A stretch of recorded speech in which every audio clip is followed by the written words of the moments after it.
Okay, Miss Dina, can hear me? Yeah, Are you ready? yeah, Miss. Have you eaten, Miss? Pardon, Miss. Have you eaten? Yeah, I already. All right, good.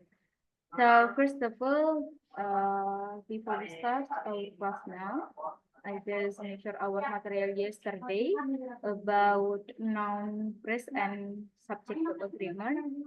And for that, yeah, I think that subject verb agreement, right? Yeah, Miss. Okay, so um, this session we will continue again our material about verbs as complement and then about verb. I think that I have already explained with you, so I hope you will prepare it before we start our class now.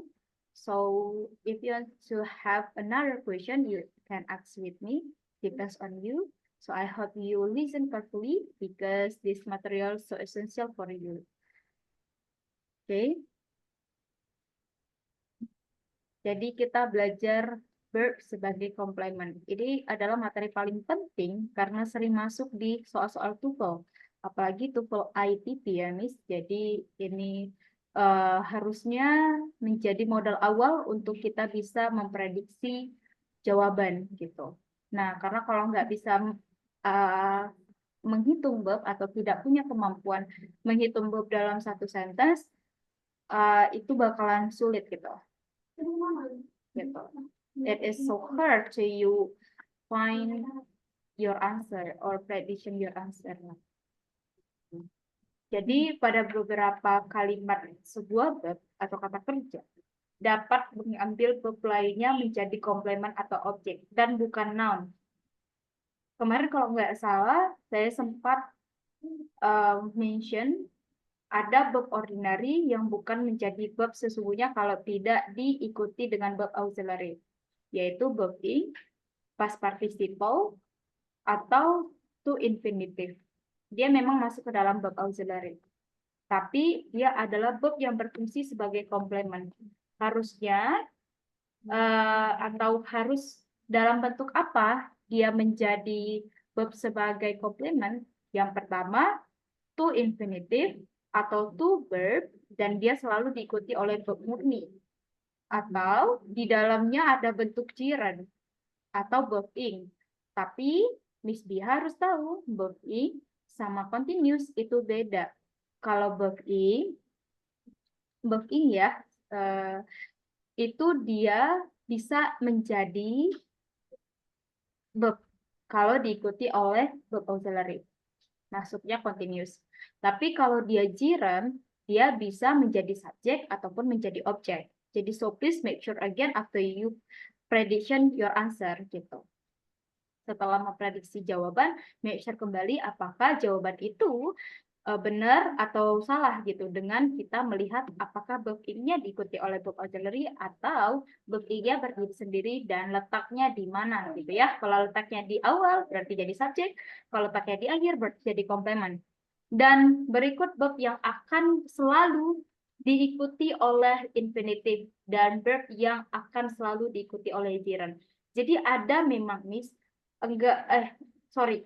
ada memang wajib verb yang diikuti oleh gerund dan ada memang verb yang wajib diikuti oleh to infinitive. Sometimes ada juga bisa saya nggak tahu apakah Miss sering membaca soal-soal TOEFL ataukah sering membaca novel yang berkaitan dengan bahasa Inggris atau Jakarta Post ya itu kan sering sering pakai bahasa Inggris kan gitu. Ya. Nah, dalam identifikasi sentasnya ada memang beberapa kata yang dia tuh itu diikuti oleh verb ing. Ada yang dia tuh itu memang diikuti oleh verb satu.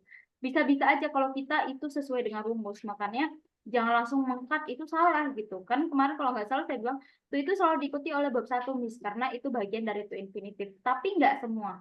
Kali ini saya klarifikasi. Kali ini nggak semua, Miss, gitu. Jadi Miss harus tahu gitu. Nah, ada beberapa verb yang selalu diikuti oleh to infinitive. Contohnya agree, to agree, atau to attempt, to climb, to decide, to demand, to desire, to expect, to fall, to forget, to hesitate, to hope, to intend, to learn, to need, to offer, to plan, to prepare, to predict, to pressure, to send, to strive, to think, to want, to wish. Jadi itu menggunakan to, ya.